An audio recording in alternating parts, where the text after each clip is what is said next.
안녕하세요. 네, 안녕하세요. 네, 오늘 시장 전일의 급락을 딛고 반등을 모색하는 듯 했지만 쉽지는 않았습니다. 이런 시장 상황에도 특히 큰 폭으로 하락했던 2차 전지주들의 상승세가 두드러졌는데요. 아무래도 테슬라발 훈풍이 2차 전지 섹터 전반에 호재로 작용한 모습이에요. 네. 네, 그렇습니다. 그동안 기술주들이 굉장히 눌림목을 많이 받았거든요.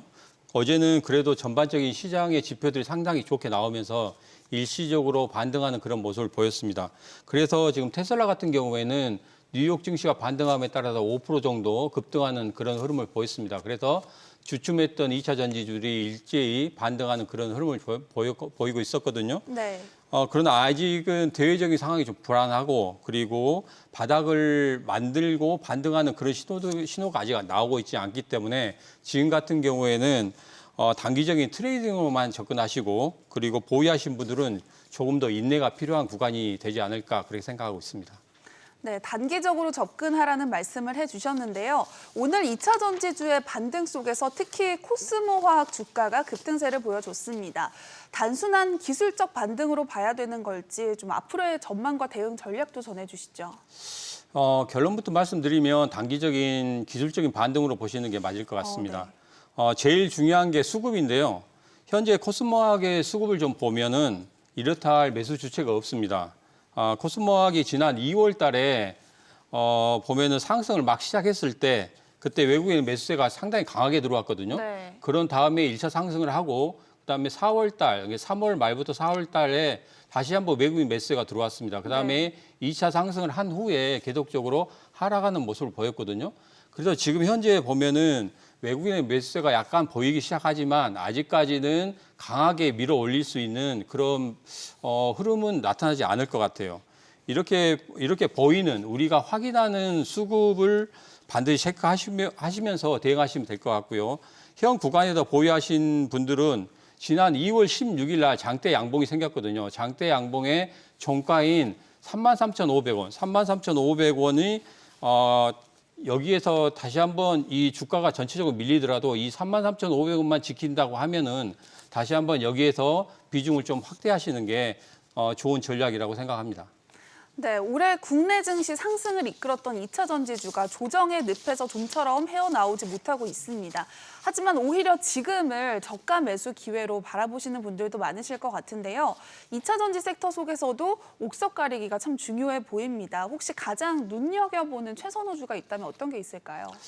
2차 전지 섹터는 앞으로 계속적으로 추세적으로 우상향하는 그런 흐름을 보일 겁니다. 근데 우상향하는 추세를 보이더라도 계속적으로 이렇게 주가가 상승할 때 이렇게 파동을 그리면서 상승을 하잖아요. 네. 그렇기 때문에 지금 2차 전지 섹터들이 전체적으로 하락 추세에 좀 있는 그런 곳에 좀 위치해 있거든요.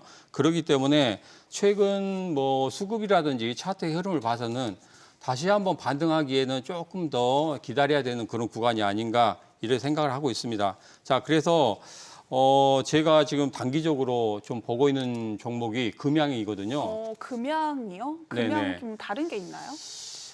금양 같은 경우에 지금 현재 추세를 보면은 물론 2차 전지 섹터들이 전체적으로 추세가 하향 추세지만 네. 금양 같은 경우에는 굉장히 견고하게 지금 받쳐주는 그런 흐름을 보이고 있거든요. 그래서 지금 차트로 60일선이 11만 7,800원을 지켜주고 그리고 외국인들의 매수세가 조금씩 들어오고 있기 때문에 그런 매수세를 확인하면서 매매를 하신다고 하면은 충분히 좋은 결과를 얻을 수 있다고 그렇게 생각합니다.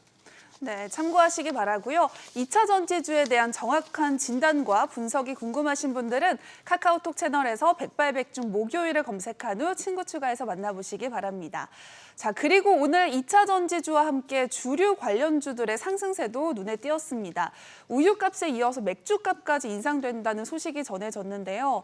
정말 내 월급 빼고 다 오른다라는 말이 괜히 있는 것 같지 않습니다. 자, 특히 애주가 분들에겐 좀 반갑지 않은 소식일 것 같아요. 맞습니다. 수연님 혹시 술 좋아하세요? 저는 혼술을 좀 즐겨 합니다. 저도 좀 혼술을 즐겨하는 편인데 네. 최근에 맥주나 소주 가격이 오르잖아요. 이렇다 보니까 혼술 하는 것도 상당히 부담이 될 거라고 우리 생각하고 있습니다. 그래서 지금 이번 11일부터 오비 맥주가 카스나 한맥 출고 가격을 한 6.9% 정도 올린다고 하거든요. 와. 근데 작년 같은 경우에는 7.7%를 올렸더라고요. 네. 그래서 올해 또 이렇게 올린다고 하니까 여기에 맞춰서 다른 주류 업체들도 이렇게 주류 업체들도 그 맥주의 그 가격을 좀 상승하는 그런 흐름을 좀 가져갈 것으로 그렇게 보고 있습니다. 네, 혼술을 좀 좋아하는 사람으로서 아쉬운 소식이 아닐까 싶은데요. 이에 반해서 맥주값 인상 소식에 주류주는 강세를 보였습니다. 특히 롯데칠성이 강한 상승세를 펼치면서 주목을 받았는데요. 사실 지금 같은 불안한 장세에서는 롯데칠성 같은 경기 방어주가 투자 대안이 되지 않을까 싶은 생각도 있는데 어떻게 보고 계신가요? 뭐 결론적으로 말씀드리면 단기 트레이딩으로 들어가시는 게 맞을 것 같아요. 왜냐하면 사업 부문별 영업이익을 보면 음료 같은 경우에는 22년 상반기 대비 91억이 좀 늘어났거든요. 네. 근데 주류 사업은 114억이 줄어드는 그런 모습을 보이고 있습니다. 최근에 뭐 필리핀에서 자회사인 펩시 필리핀의 실적이 좋아지고 있는 것은 긍정적으로 보고 있지만은 그래도 작년 말에 출시한 소주 신제품 세로 같은 경우에는 점유율이 10%에서 20% 정도 올랐거든요. 네. 그래서 이런 부분을 보면 상당히 좋긴 하지만 그래도 매출액이 늘어난 것에 비해서 수익 광고 선전비가 상당히 많이 늘어났거든요.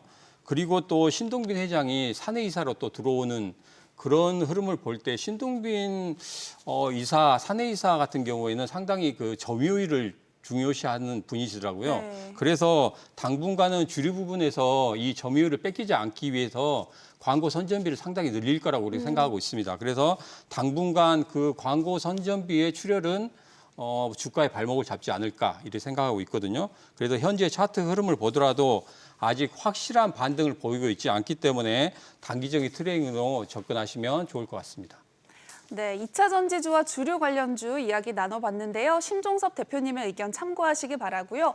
투자의 최종 판단과 책임은 투자자 본인에게 있다는 점 기억하시고 자신의 원칙에 맞춰서 성공 투자하시기 바랍니다.